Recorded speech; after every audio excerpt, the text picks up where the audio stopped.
11절 보십시다. 11절을 보면 이에 유다 자손과 이스라엘 자손이 함께 모여 한 두목을 세우고 그 땅에서부터 올라오리니 이스라엘의 날이 클 것이미로다. 자, 앞서 구원, 심판의 장소에서 이제는 이 구원의 장소, 구원의 날로서 이게 바뀌게 될 거다라는 거야. 그런데 이스라엘 자손과 유다 자손이 하나로 뭉쳐져서 분열되었던 두 나라가 완전히 하나가 되어져서 계속해서 갈등과 반목으로 서로의 에너지를 소진하고 있던 이 두 나라가 한 두목 안에서, 한 목자 안에서, 한 지도자 안에서 온전하게 연합을 이루어서 구원을 이루는 그 날이 이렇게 크고 놀라운 날이 될 거다라는 겁니다. 에스겔 37장 15절과 17절에서도 이미 멸망해버린 그 상황 속에서 에스겔이 예언하는 속에서 바로 이 말씀이 나옵니다. 여호와의 말씀이 또 내게 임하여 가라사대 인자에 너는 막대기 하나를 취하여 하나는 유다라. 유다와 그 짝 이스라엘 자손이라 쓰고, 그러니까 막대기 두 개를 이렇게 취해가지고 붙여 여기다가는 유다라고 쓰고 하나는 이스라엘이라고 쓰고 딱 손으로 쥐고 있으면 그게 하나로 바뀌게 돼 붙을 거라는 거예요. 연합하여 하나가 되리라. 네 손에서 하나가 될 거다. 표적으로서 보여주는 거예요. 그것처럼 좀 멸망해버린 북이스라엘 유다가 다 멸망해버린 그런 상황 속에서도 그들의 구원과 회복은 하나로 연합될 거다라는 겁니다. 두목이라는 말은 우두머리, 지도자라는 그런 뜻인데 이 왕정시대가 지금 이미 도래했음에도 불구하고 왕이 아닌, 왕이라고 하지 않고 지도자, 왕정시대 이전의 사사와 같은 그런 지도자라는 의미를 썼던 이유는 뭐냐면 세습적인 정치적 왕권을 가지고서 다시 유다가 회복되고 이스라엘이 회복되는 것은 어렵고 하나님께서 세우신 참 지도자가 그들을 구원하게 될 것이다 라고 하는 사실을 보여주는 거죠. 그래서 그 땅으로부터라는 것은 사실은 이미 심판받아서 지금 유배지로 떠나 있는 아수르나든가 바벨론에 흩어져 있는 그 땅으로부터 올라와서 하나가 되게 할 것이다 라고 하는 그런 약속이 여기에 포함된 겁니다. 이스라엘의 날이라고 할 때 이스라엘의 날이라는 것은 이사야 9장에 보면 이사야 9장 4절에 보면 미디안의 날과 같이 메시아의 날에 모든 이스라엘 백성들이 탈취물을 나누면서 기뻐할 거다라고 하는 그 말씀이 있어요. 이사야 9장 3절과 4절입니다. 주께서 이 나라를 창성케 하시며 그 즐거움을 더하게 하셨으므로 추수하는 즐거움과 탈취물을 나누는 때의 즐거움 같이 그들이 주 앞에서 즐거워하오니 이는 그들의 무겁게 맨 멍에와 그 어깨의 채찍과 압제자의 막대기를 꺾으시되 미디안의 날과 같이 하셨습니다. 자, 미디안 날이면 누구 생각나요? 기드온의 300용사가 미디안의 10만 대군을 다 물리쳐서 엄청난 그 승리를 거둔 것은 이스라엘 내내 그것이 하나 회자되는 하나의 하나님의 구원의 능력을 보여주고 있는 거예요. 자, 미디안의 날과 같이 이스라엘의 날에 한 목자가 나타나서 이렇게 큰 구원을 이루고 탈취물을 나르고 기쁨을 누리게 될 것을 보여주고 있는 거예요. 그러니까 이사야와 같은 맥락에서 말씀하고 있는 거죠. 자, 이사야 그 맥락을 좀 더 보면 이사야 9장 5절로 7절을 보면 어지러이 싸우는 군인의 갑옷과 피 묻은 복장이 불의 섭같이 사라지리니 이는 한 아이가 우리에게 낳고, 자, 여기서 지금 한 지도자가 이사야에서는 한 아이로 나오고 있어요. 그냥 갓난 아이를 얘기하고 있는 게 아니에요. 우리에게 낳고 한 아들을 우리에게 주신 바 되었는데 그 어깨에는 정사를 메었고, 그러니까 이 정사를 맨다라는 것은 당시에 이렇게 왕들이 망토를 써요. 이렇게 무슨 슈퍼맨의 망토 이런 거 쓰잖아요. 그게 다 옛날 고대 왕들이 이렇게 망토를 쓰고 왔을 때 그 표정이에요.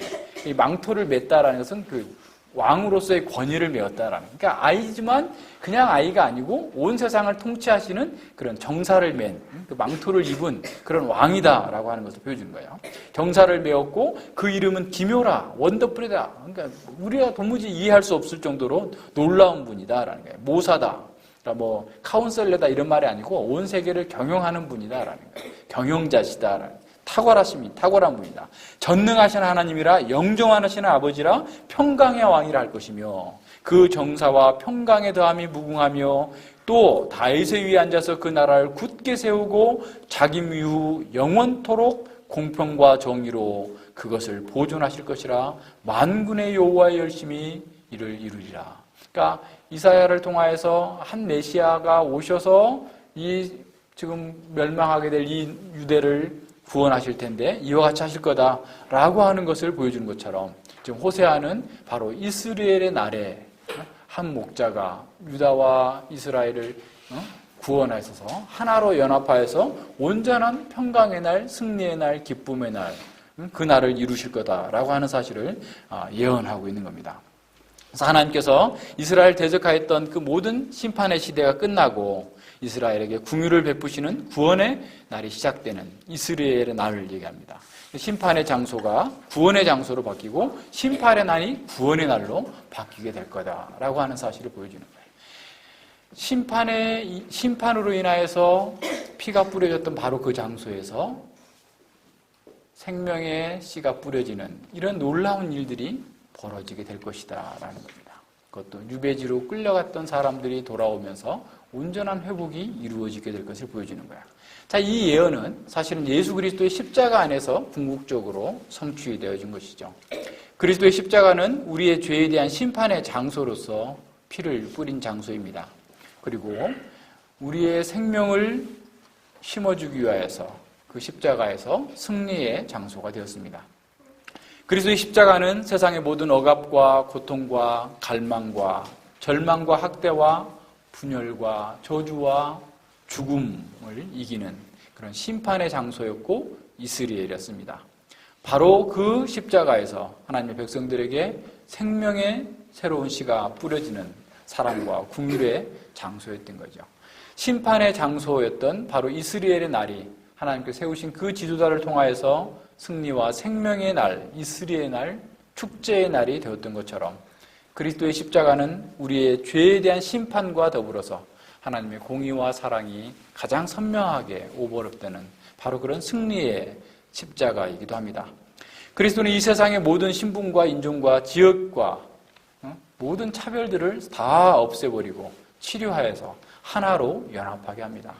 갈라디아서 3장 28절에서 말씀하고 있는 것처럼 유대인이나 헬란이나 종이나 자주자나 남자나 여자 없이 다 그리스도 안에서 하나가 되는 온전한 일치를 이루게 되는 것이죠. 그래서 그리스도의 구속의 목적은 하늘에 있는 것이나 땅에 있는 것이나 모두가 다 모든 무릎을 그리스도께 꿇게 하는 에베소서 1장 10절에서 말씀하고 있는 것처럼 그리스도 안에서 통일되게 하는 것이 목표입니다. 에베소서 2장에서 보여주고 있는 건 이방인과 유대인 사이에 막힌 담이 헐어지는 것처럼 모든 사람들과 모든 차별의 벽들이 다 무너져서 온전히 그리스도 안에서 성령 안에서 하나 되게 만들어주는 것이죠. 그래서 그리스도 안에서 우리는 모든 분열과 갈등을 치료하고 온전히 하나님과 연합되어지는 겁니다. 오직 그리스도의 생명을 소유하고 성령 안에서 하나가 되었기 때문에 우리가 온전히 하나가 되는 그런 구원에 참여하게 되는 것이죠. 이것이 우리의 구원의 능력이고 구원의 아름다움이고 교회의 아름다움입니다. 교회가 분열하고 갈등하는 것은 사실은 이런 그리스도의 십자가의 능력을 이해하지 못했기 때문에 그런 거예요. 온전하게 하나가 되는 것이 그리스도께서 십자가에서 피 흘리신 그 은혜를 나타내는 것입니다. 교회가 무엇인가를 하는 것이 중요한 게 아닙니다. 수많은 봉사활동과 수많은 프로그램을 돌리는 게 중요한 게 아니에요. 새벽 기도를 열심히 하고 뭔가를 열심히 하고 이런 것들이 중요한 게 아니에요. 교회에서 진정으로 중요한 것은 사실은 진리 안에서 성령 안에서 이렇게 연합되는 거예요. 분열과 갈등이 다 사라지는 거예요. 근데 사람들은 어떤 일을 하면서 자꾸 분열하고 싸워. 그죠? 교회에서 일하면 싸워. 네. 왜 그래요? 뭔지를 모르는 거예요. 진리 안에서 성령 안에서 연합되어 있지 않기 때문에 그런 겁니다. 예수님께서 마지막 십자가를 앞두고 기도하실 때 이렇게 말씀하신 거예요. 요한복음 17장 11절에 보면 거룩하신 아버지여 내게 주신 아버지의 이름으로 저희를 보존하사 우리와 같이 저희도 하나가 되게 하옵소서. 하나가 되는 거예요. 그러니까 온전하게 하나를 이룰 수 있도록 기도하신 겁니다. 하나님의 사람들이 악에 빠지지 않고 보존되는 것도 진리로 거룩하여지고 그리스도의 몸 안에서 하나가 되는 거예요. 그러니까 인간적인 연합이 아니라 성령 안에서 진리로 하나가 되는 거예요. 그러니까 우리끼리 그냥 친해서 되는 게 아니에요, 연합은. 성령 안에서 한 말씀을 가지고 서로 영적인 연합이 이루어졌을 때 참된 연합이 가능하게 됩니다. 그러니까 진리가 없으면, 하나님의 말씀이 없으면 거기서 진정한 연합이 있을 수 없는 거죠. 형식적인 교제 모임이죠. 개 모임처럼 돼버리는 거예요. 그러니까 진정한 연합은 진리 안에서, 성령 안에서 이루어지는 연합이죠. 그래서 서로에게 사랑과 긍휼과 자비와 인애를 베푸는 그런 가운데에서 하나된 연합을 할 수 있는 겁니다. 어떤 분들이 이렇게 얘기하면 그것은 너무 이상적인 거 아닙니까? 실제적인 걸 좀 얘기해 주세요. 실제적인 어떤 대책을 내놔야죠. 그러니까 이혼을 어떻게 하면 막을 수 있다든가 등등의 이런 내용들을 좀 가르쳐 줘야 되지 않겠습니까? 라고 얘기하지만 아무리 급하다고 그래서 집에 기초공사를 안 하고 집을 지으면 그 집이 얼마나 가겠어요? 곧 무너지는 거예요. 아무리 급해도 우리는 성경에서 가르치고 있는 진리의 뼈대를 핵심을 제대로 갖고 있지 않으면 실제로 어떤 적용을 해가지고서 얼마 못 갑니다. 열심히 해봐야 일주일 가요. 좀 길어봐야 한 달 가요. 그거는 영화 봐도 그래. 그죠? 아주 감동적인 영화 보면 한 일주일은 가죠. 그런 영향이 안 가겠어요? 그죠? 교회가 자꾸 그런 식의 얘기하면 안 돼요. 우리는 철저하게 어렵더라도 힘들더라도 하나님 말씀을 쭉 꾸준히 공부해 나가니까 매일매일 성경을 공부해야 돼요. 매일 공부한다는 것은 어떤 거겠어요? 내 방식대로 살지 않고 주님의 방식대로 살겠습니다라고 하는 것을 자꾸 바꿔 나가는 거예요. 그래서 공부하는 사람에게는 어쨌든 희망이 있어요. 왜냐하면 공부를 통해서 하나님께서, 성령님께서 그 빛을 비추어서 깨닫게 하시고 그의 마음을 변화시킬 수 있을 것이기 때문에 그래요. 네, 공부하지 않으면 기대할 수 없는 것이죠. 그래서 우리는 다른 교회처럼 MT를 하자, 수련회를 하자, 이런 것보다 말씀을 잘 공부하고 그 말씀 속에서 우리가 성장해 나갈 수 있도록, 그래서 서로 하나가 되고 서로 긍휼히 여기고 서로 그리스도의 성품을 닮아서 서로를 아끼고 사랑하는 이런 마음들이 우리 가운데 있어야 됩니다. 그래야만 구원의 생명력이 우리 가운데서 극대화되고 하나가 온전하게 이룰 수 있는 거예요. 우리가 아무리 육신적으로 서로 친하게 지낸다 할지라도 우리의 신앙과 신학이 같지 않다면 결코 하나 될 수가 없어요. 왜 만납니까? 그죠? 목사들하고도 같이 만나는데 같은 신학과 같은 신앙에서 정말 서로 겸손하게 주님을 향해서 나아가지 않는다면 이렇게 만날 이유가 없는 거죠. 같이 갈 이유가 없는 거죠. 근데 자꾸 이제 인간적인 이런 그런 모임이 필요하지 않는 거예요. 그래서 우리는 무엇보다도 한 목자이신 예수님 안에서, 예수님의 가르침 안에서 하나가 되어야 되는, 이것이 하나님의 우리를 구원하신 목표예요. 세 번째 봅시다. 2장 1절에 보면 너희는 형제에게 안미라 하고 너희 자매에게 루하마라 하라. 명령이에요. 명령이요. 그러니까 그동안에는 노안미, 내 백성이 아니었다. 너는 내 백성 아니야. 로루하마, 너는 긍휼 입지 못한 자야. 라고 하면서 어떻게 보면 저주의 그 상황 속에서 이제는 바꿔서 너는 내 백성이야. 너는 긍휼을 입은 자다. 라고 서로 부르면서 서로 격려하면서 서로 하나님의 뜻을 이루어 나가라. 라고 하는 명령입니다. 그러니까 하나님께서 유다와 이스라엘과 완전한 적대 관계를 해소하시고 완벽한 어떤 면에서 화해의 길로 나올 것을 보여주고 있는 거죠. 반목하며 싸우고 전쟁까지 했던 남북 이스라엘과 남유다가 이제는 서로를 향하여서 대적하는 것이 아니라 서로로 긍휼을 여기고 서로 하나님의 백성임을 알고 존귀하게 여기는 그러한 상태로 바뀌게 될 것을 보여주는 거죠. 자, 이게 사실은 하나님의 회복을 경험한 사람들 속에서 나오는 특징이 바로 이거예요. 하나님의 긍휼로 다른 사람을 긍휼히 여길 수 있다라는 거예요. 형제 자매를 긍휼히 여기는 거예요. 그러니까 긍휼이라는 건 어떤 거냐면 죄로 인해서 죽어 있는 그 상태의 비참함을 안타깝게 여기고 슬퍼하면서 동시에 어떻게 하냐면 그러한 자리에서 해소될 수 있도록, 그러니까 정말 그 죄로 인해 죽어 있는 자리에서, 슬픔의 자리에서, 고통의 장소에서 건져내는 게 긍휼이에요. 그러니까 그런 면에서 진정한 긍휼을 베풀 수 있는 분은 오직 하나님이시죠. 우리를 죄에서 건져내셨고 더 이상 그렇게 긍휼하지 않은, 불쌍하지 않는 자리를 우리를 가져다 놓을 수 있는 분이 하나님이신 거예요. 자, 그래서 우리가 그런 하나님의 긍휼하심을 입었다고 한다면 우리가 사단과 세상과 자신의 죄의 노예가 되어서 살 때 얼마나 우리가 비참하고 어리석고 바보처럼 살았었던지를 알았다고 한다면 여전히 지금도 세상에 있는 사람들에 대해서 긍휼히 여길 수 있고, 또한 그렇게 구원을 받았지만 여전히 자신의 어리석음과 죄 때문에 잘못하고 있는 사람들을 향하여서도 우리는 긍휼히 여길 수 있는 그런 사람으로 나타나게 되는 겁니다. 그래서 우리가 긍휼을 입었다고 한다면 다른 사람들을 바라볼 때 우리도 긍휼히 여기는 사람이 되어야 돼요. 그래서 우리는 어떤 외모로 사람을 보는 것이 아니라 그 사람 속에 있는 생명을 보고 영적인 시각으로, 하나님의 시각으로 그 사람을 바라보는 겁니다. 하나님의 인애를, 하나님의 헤세드를 가지고서 과거에 자기와 같은 처지에 있는, 죄 가운데 떨어져서 허우적거리고 있는 그 사람을 긍휼히 여기게 되는 겁니다. 이것이 그리스도인들이 소유하고 있는 영적인 자질이에요. 이건 아무도 가질 수 없어요. 사람들은, 어떤 인본주의자들은 같이 눈물을 흘려줄 수도 있고 같이 어떤 면에서 아파할 수도 있고 또 우리보다 더 그들을 위해서 어떤 봉사를 할 수도 있어요. 그러나 진정한 긍휼은 그리스도 안에서, 그리스도를 통하여서 그 자리에서 해방될 수 있도록 만들어주는 것이 진정한 긍휼인 것이죠.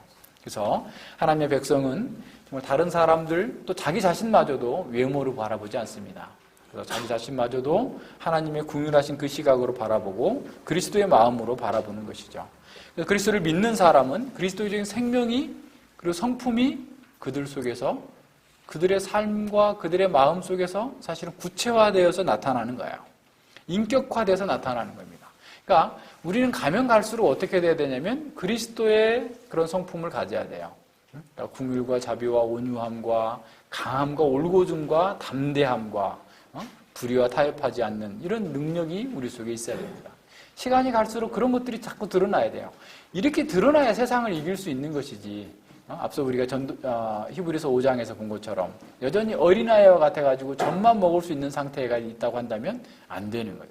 자꾸 자라가서. 그러니까 이제 교사를 해보니까 우리가 얼마나 말씀에 대해서 잘 이해하고 있는지, 문제를 들어봐도 저 선생님이 그 말씀을 잘 이해했는지 못했는지 제가 대충 알겠더라고요. 그죠? 그렇다고 잘하셨어요. 다 잘하셨으니까 다른 처음 온 아이가 그 말씀을 너무 쉽게 잘 가르쳐 주신다 라고 이렇게 하면서 기뻐하잖아요. 우리가 다 그걸 이해했다는 거죠. 소화했다는 거죠. 좋은 거예요. 그렇지만 우리가 점점 더 이제 자리에 점점 자라가게 되는 거예요. 그러니까 지난번보다 이번에 훨씬 더 나았고, 그죠? 아이들도 좀 더 성숙해졌고, 그죠? 이런 면에서 우리가 점점 자라가는 것처럼 우리가 예수님을 닮는 면에서 모든 면에서 사실은 좀 닮아져가고 달라져야 돼요. 그것이 정상적인 거잖아요. 그죠? 우리 아이를 낳아놓고 계속 안 자라고 있으면 어떡하겠어요? 얼마나 그 부모가 마음이 아프겠어요. 그죠?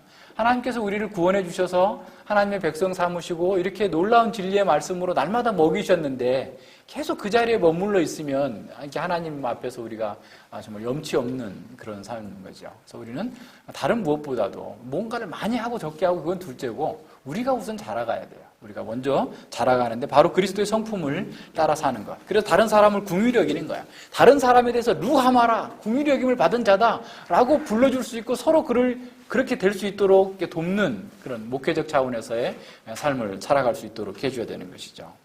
그래서 서로에게 우리는 너는 하나님의 백성이다, 너는 긍휼을 입은 자다라고 하면서 서로에게 사랑과 자비가 풍성한 그런 상태로 나타나야 됩니다. 형제에게 어떤 실수가 있고 허물이 있다 할지라도 그걸 정죄하거나 비난하거나 막 짓밟아버리지 말고 오히려 잘 감싸주면서 그가 온전하게 세워질 수 있도록 옆에서 도와주는 것, 지혜롭게 하는 것이 필요하죠. 그래서 잠언 17장 9절에서는 허물을 덮어주는 자는 사랑을 구하는 자요, 그것을 거듭 말하는 자는 친한 벗을 이간하는 자다라고 했어요. 그러니까 어떤 사람은 원통함을 풀지 못해. 말세에 나타나는 증거. 제가 옛날에 나한테 어떻게 말했는데 한번 갚아줘야지. 아주 기다리고 있다가 뭔 소리 나면 그냥 펑 치는 이런 식의 하는 것은 전혀 그리스도하고 다른 길을 가는 겁니다. 그러니까 우리는 이 실수한 거 잊어버리고 그것 때문에 그냥 꽁 하고 있고 그러지 말고 그냥 다 내놓고 서로를 긍휼히 여기라. 나 지금 하나님의 말씀이에요. 네가 진짜 회복된 백성들을 어떻게 하라? 루하마라 부르라는 거예요. 명령의 명령. 안미라 부르라는 거예요. 내 백성이라고 부르라는 거예요. 그런 모든 이런 것들 다 버리라는 거예요. 우리는 그리스도 안에서 하나님의 가족이 되었습니다. 사실 하나님의 가족이 됐다라는 것은 하나님의 속한 성품을 공통적으로 우리가 소유했다라는 걸 의미해요.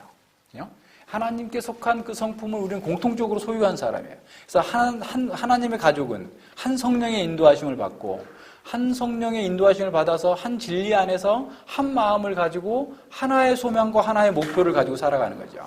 그래서 하나님의 가족은 죄를 미워하고 하나님을 사랑하고 자신을 의지하지 않고 하나님께 소망을 두고 우리는 세상에 따로 나와 있고 위의 것을 바라보면서 나아가는 것. 그래서 우리는 한 세계관을 가지고서 주님을 따르고 주님께서 기뻐하시는 일을 하는 것, 하나님의 말씀을 붙잡고 나아가는 것, 이런 것들이 우리의 공통점이에요. 그렇기 때문에 이러한 속에서 우리가 더욱더 강화해지고 온전해질 수 있도록 도와주는 거죠. 그래서 하나님의 가족은 내적인 체험에서도 동일해요. 죄를 바라보는 것, 우리의 그 어리석음을 바라보는 것, 회개와 믿음과 온유와 겸손과 사랑과 소망이 다 동일합니다. 나라와 민족이 달라도 사실은 같아요. 이런 면에서 하나님의 백성이기 때문에 그래요.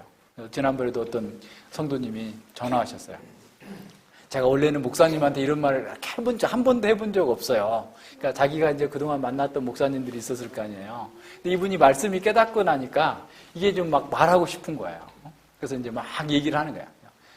근데 듣는 내가 기쁜 거죠. 같이. 왜냐하면 그 사람 속에 하나님께서 역사하고 계시구나. 그 사람 속에서 그 말씀을 통해서 그의 마음을 변화시키고 그의 지성을 깨우쳐 주셔서 분별력을 갖게 하고 그런 세상에 예전에는 잘 몰라서 타협하고 이렇게 했던 것들이 잘못이구나 라는 사실을 알고 내가 말씀대로 하겠습니다 라고 하는 그런 아주 거룩한 그런 열정이 있는 것.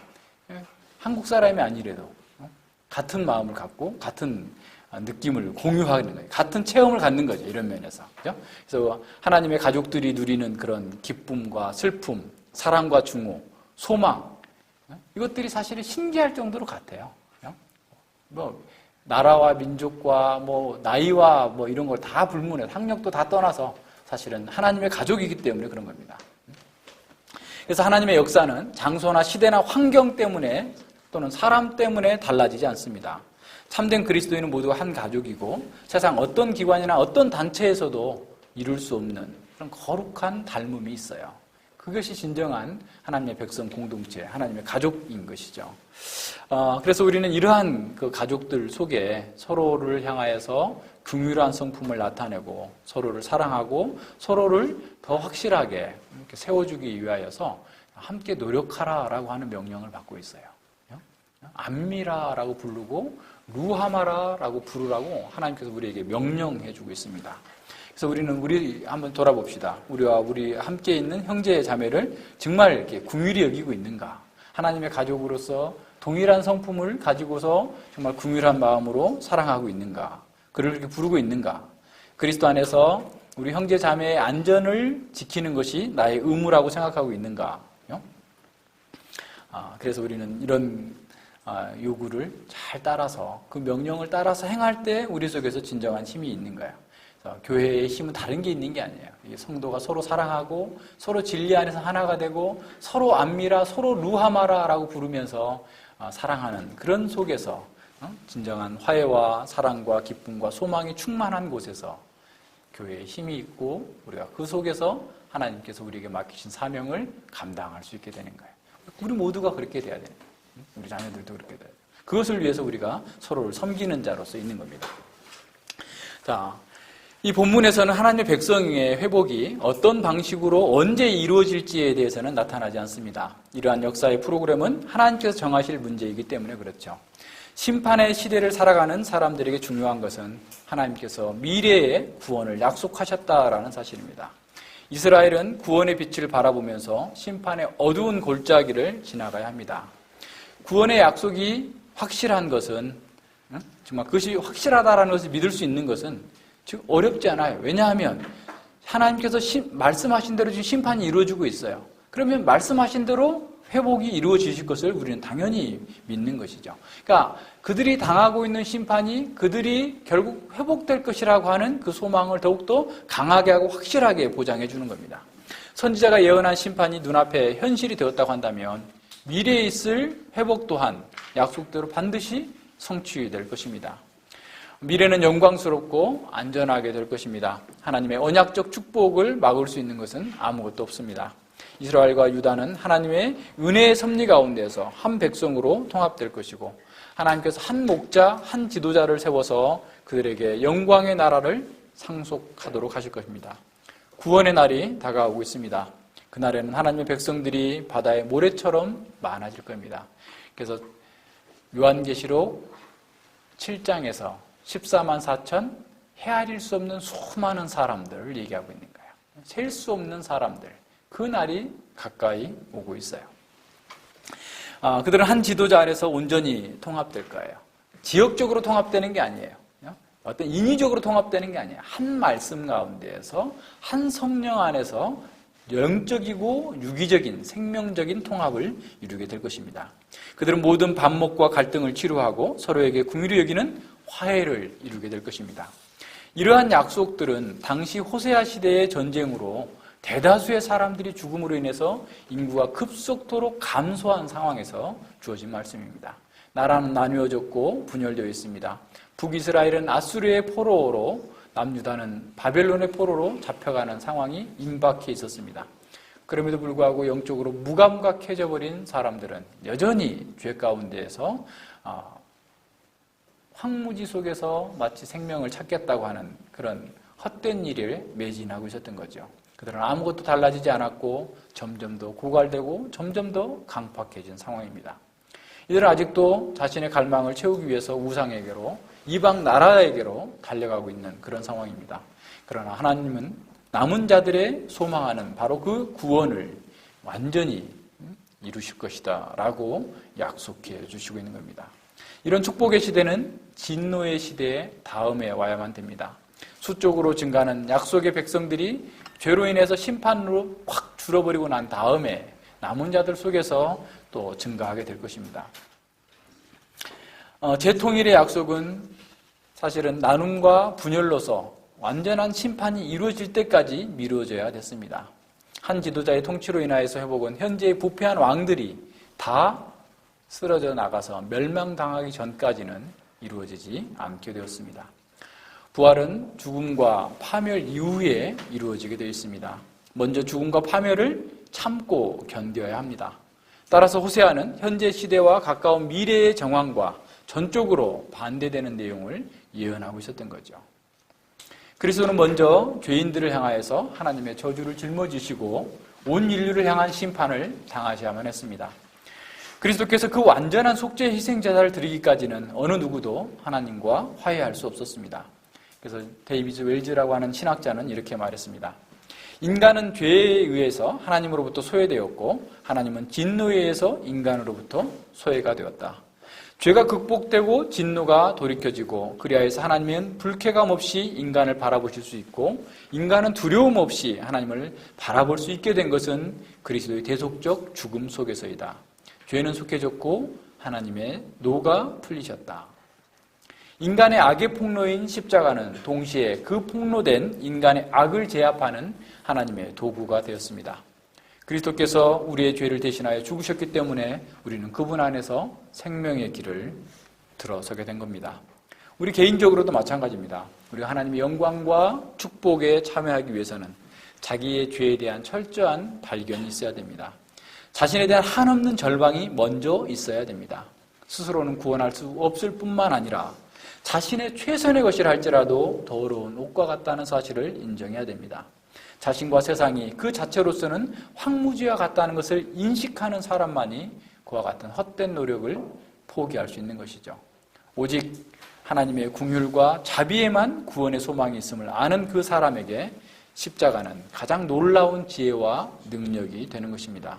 그런 사람에게만 하나님 아브라함의 행사를 기대할 수 있고 그런 사람에게만 아브라함의 축복이 상속되어집니다. 자기를 부인한 사람만이 한 지도자 그리스도를 따를 수 있습니다. 그런 사람만이 하나님의 가족으로서의 특권과 의무를 행할 수 있습니다. 심판의 필연성을 인정하는 그 사람에게 구원의 길이 보이는 것이죠. 그렇다면 이 모든 일을 역사 가운데서 어떻게 이루실 것인가? 이 역사의 모든 것을 결정하는 분은 누구인가? 민족과 개인의 운명을 결정하시는 분은 누구일까요? 그것은 이 세상에서의 어떤 강한 능력이나 재벌들이나 강한 군대를 가지고 있는 어떤 군사력이나 기타 그런 것이 아닙니다. 오직 심판과 구원에 대한 모든 역사를 주관하시는 분이 하나님이심을 알아야 됩니다. 하나님은 사람들과 상의하지 않고 홀로 역사를 주관하십니다. 하나님은 당신의 주권을 다른 세력들과 나누시거나 양보하신 적이 없습니다. 때로는 사람의 눈에는 혼란스럽게 보이기도 하고 하나님께서 역사를 방관하시는 것처럼 보이기도 하지만 하나님께서는 영원전에 작정하신 대로 자신의 영광과 그 백성의 구원을 위하여서 역사를 철저하게 이끌어 가십니다. 이것이 우리의 믿음인 것이죠. 영광스러운 미래는 아직 우리에게 공개되지 않은 시간이지만 하나님의 약속은 바로 그 미래를 우리 앞에다 보여주는 것이죠. 이것은 아직 우리에게 완벽하게 성취되지 않았지만 우리에게는 그것이 이미 실제하고 있는 것이에요. 우리가 2800년 전의 역사를 왜 공부합니까? 호세아 이스라엘 나라 망해버린 나라의 역사를 왜 공부하는 거예요? 그것은 하나님께서 역사 가운데서 하나님의 백성에게 세상에게 어떻게 행하시는지를 알기 위한 거예요. 하나님은 불변하시기 때문에 하나님의 택하신 백성들을 위하여서 어떻게 일하시는 것은 동일하게 일하시는 거예요. 그렇기 때문에 이 구약의 역사를 2800년 전의 역사를 통해서 오늘 우리가 하나님 앞에서 어떻게 반응하고 하나님의 백성으로서의 삶을 살 것인가를 우리에게 가르쳐 주시기 위함인 거예요. 그런 면에서 역사에 대해서 분명하게 알아서 우리가 어떻게 구원을 받을 것인가, 구원받은 우리는 어떻게 살 것인가에 대해서 진정한 답을 찾는 것이죠. 우리는 새 언약의 시대에 살고 있습니다. 호세아는 이 모든 예언은 최종적인 성취가 그리스도의 사역을 통해서 이루어졌고 또한 이루어질 것입니다. 한 지도자인 그리스도의 사역이 바로 우리에게 구원의 신탁과 완전하게 다 연결되어 있어서 완성을 향해서 가고 있는 거죠. 우리는 이미 현재적으로 한 지도자 그리스도 안에서 이 축복을 경험하고 있습니다. 그리스도의 몸된 교회를 통해서 이 일이 이루어지고 있고 우리 안에서 실제가 되고 있습니다. 교회는 살아계신 하나님의 자녀들로 구성된 거예요. 자, 우리는 이제 하나님의 살아계신 자녀들이에요. 아들들이에요. 살아계신 하나님의 살아있는 아들들이에요.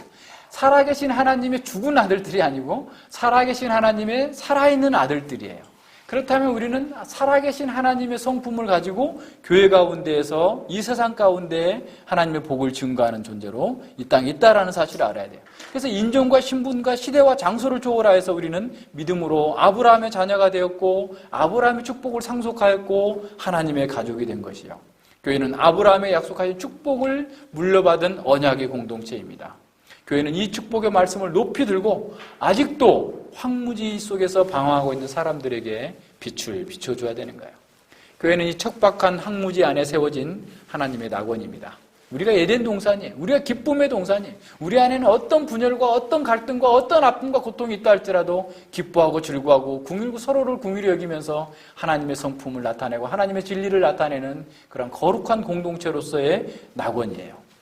그래서 우리가 서로를 사랑하고 궁휼히 여기면서 이 낙원에 생명과 안식이 있음을, 이 교회의 생명과 안식이 있음을 증거하도록 하기 위하여서 이 땅에 우리가 존재하고 있는 거예요. 자기의 육신적 이익, 내 교회 가면 무슨 돈을 좀 잘 벌 텐데, 진급할 텐데, 좋은 대학 갈 텐데, 이런 생각하는 것은 너무 유치한 거야. 그럼 그렇게 생각할 수도 있겠지만, 우리는 그런 정도에서 머물러 있는 사람들이 아니에요. 우리는 살아계신 하나님의 살아있는 아들들이에요. 이 황무지 속에서 기쁨의 동산, 낙원으로서의 진정한 능력과 빛을 비추기 위해서 존재하고 있는 거예요. 이 낙원에, 이 교회에 하나님의 생명이, 하나님의 기쁨이, 안식이 있음을 증거하도록 우리가 세워져 있는 겁니다. 그리스도 안에만 생명과 만족이 있음을 우리가 누리는 이 축복된 삶을 통하여서 삶으로서, 우리의 행위로서, 우리의 존재로서 증거해내도록 하나님께서 우리를 부르신 거예요. 그래서 우리는 암미라, 루하마라 서로를 부르면서 하나님의 가족으로서 하나님을 닮은 성품으로서 우리가 강하고 온전한 사람이 되어줄 수 있기를 같이 기도하고 추구해 나가야 되겠습니다. 기도합니다. 하나님 아버지 감사를 드립니다. 주께서 그 심판의 그 아픈 징계의 과정을 끝내시고 주권적으로 하나님의 남은 자들, 백성들을 부르셔서 이렇게 다시 암미라, 루하마라 부르시고 그 심판의 장소 이스라엘의 날이 이제 구원과 축복의 날로 바꾸어 주셔서 참으로 우리가 온전하게 하나님의 나라에 하나님의 가족에 들어올 수 있도록 은혜 주셨음을 감사를 드립니다. 우리가 이러한 축복을 얻기 위하여서 그리스도께서 먼저 우리를 위하여서 십자가에서 피 흘리셔야만 했고 그리스도께서 우리를 위하여서 십자가에서 승리하셨다는 사실을 알고 승리한 하나님의 군대의 백성답게 모든 면에서 우리가 하나님을 닮아갈 수 있도록 인도하여 주시고 그리스도를 닮아갈 수 있도록 인도해 주셔서 참으로 우리 안에 우리 속에서 진정으로 이 세상의 죽음의 세상, 죽음의 사단의 지배 아래서 어둠과 고통 속에서 분열과 갈등 속에서 절망하고 탄식하는 사람들 속에 바로 우리 안에 하나님의 생명이 있고 하나님의 구원이 있고 하나님의 안식이 있음을 삶으로써 우리의 고백으로서 증거해낼 수 있도록 저희들을 온전케 하여 주시고 함께 하여 주시옵소서. 감사드리며 예수님 이름으로 기도드립니다. 아멘.